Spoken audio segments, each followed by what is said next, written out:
Halo, selamat berjumpa kembali dengan saya Pak Desna.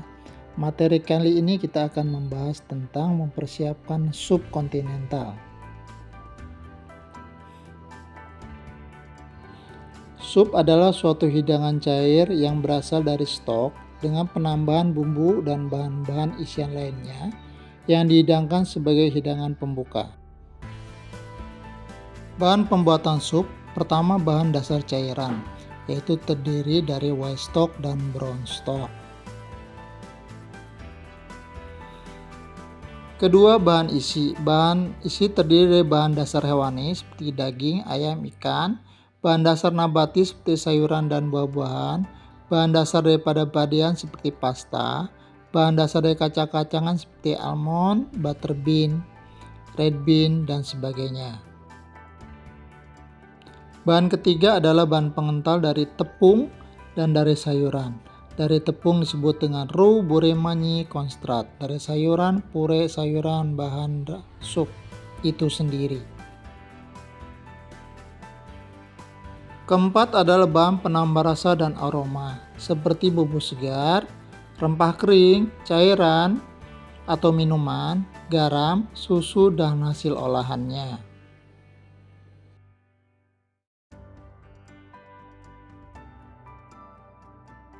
Fungsi dari sup adalah membangkitkan selera makan, menambah nilai gizi pada suatu susunan menu, menetralisir rasa tajam dari appetizer, menyeimbangkan konsistensi pada suatu susunan hidangan.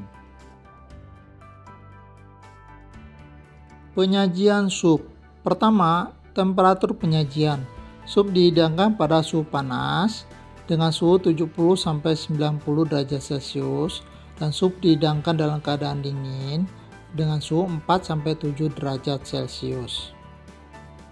Kedua adalah waktu penyajian dan piranti penyajian. Sup hidangan kontinental disajikan dengan sup, cup, dan saucer sebelum makanan pokok. Sedangkan sup nasional disajikan di bowl bersama dengan hidangan lain seperti roti. Klasifikasi roux dibagi menjadi 3, yaitu white roux, blonde roux, sama brown roux. Kedua adalah purée manyi, adalah campuran mentega dan tepung beras dengan perbandingan 4:3, ditambah dengan air panas lalu dicampur menjadi satu. Yang ketiga adalah cornstarch, yakni campuran maizena dengan bahan cair yang dingin. Hasilnya adalah cair dan tidak menggumpal. Keempat adalah whitewash, adalah campuran tepung terigu dengan air melalui proses pemasakan. Kelima adalah arrowroot, dibuat dari tepung arrowroot yang ditambahkan dengan air dingin, lalu dimasak ke dalam cairan yang akan dikentalkan. Keenam adalah liaison, adalah campuran dari krim dan kuning telur yang dikocok bersama-sama. Hiasan atau garnish yang digunakan untuk sup, pertama adalah peterseli cincang atau chow parsley, berikutnya krutong, keju, dan krim cooking. Sup diklasifikasikan menjadi clear soup, thick soup, special soup, dan national soup. Yang pertama adalah clear soup atau sup jernih. Ialah sup yang dibuat dari kaldu jernih dengan berbagai macam bahan isian. Klasifikasi clear soup adalah bouillon dan consomme.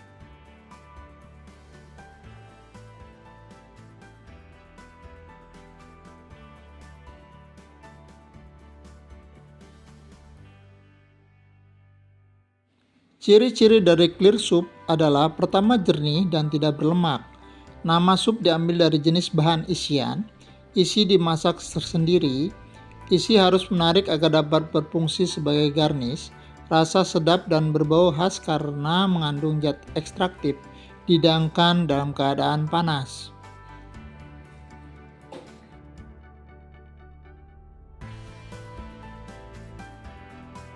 Kedua adalah thick soup atau sup kental. Ialah sup yang mempergunakan susu dan kaldu sebagai cairannya. Bahan pengentalnya dapat berupa tepung-tepungan, biji-bijian, dan kacang-kacangan.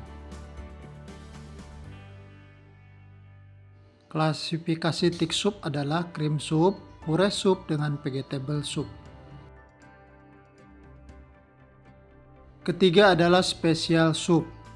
Ialah sup yang istimewa tergantung dari isian bahan sup itu sendiri. Sup spesial biasanya terdiri dari bahan yang langka dan mahal, atau yang membuatnya adalah chef yang terkenal.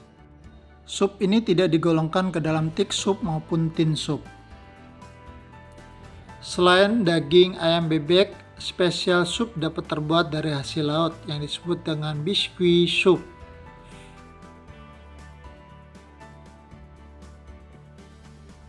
Empat, national soup. Ialah berupa sup cair atau kental karena sup jenis ini digolongkan atas spesifik bahan. Cara memasaknya khusus dari asal negaranya. Contohnya adalah seperti national soup dan chowder.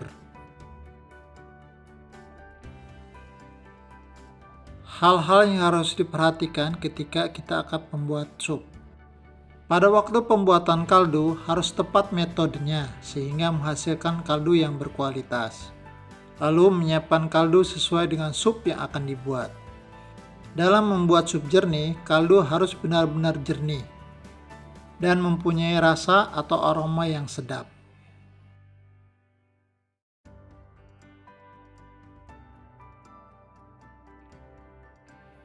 Dalam membuat sup kental harus dikentalkan dengan bahannya sendiri.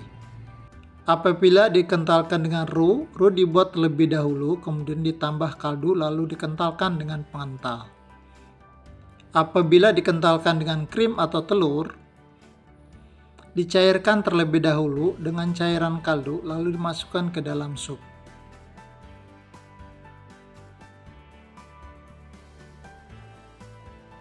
Cara menyimpan sup. Hal-hal yang harus diperhatikan dalam menyimpan sup adalah: pertama, kesehatan.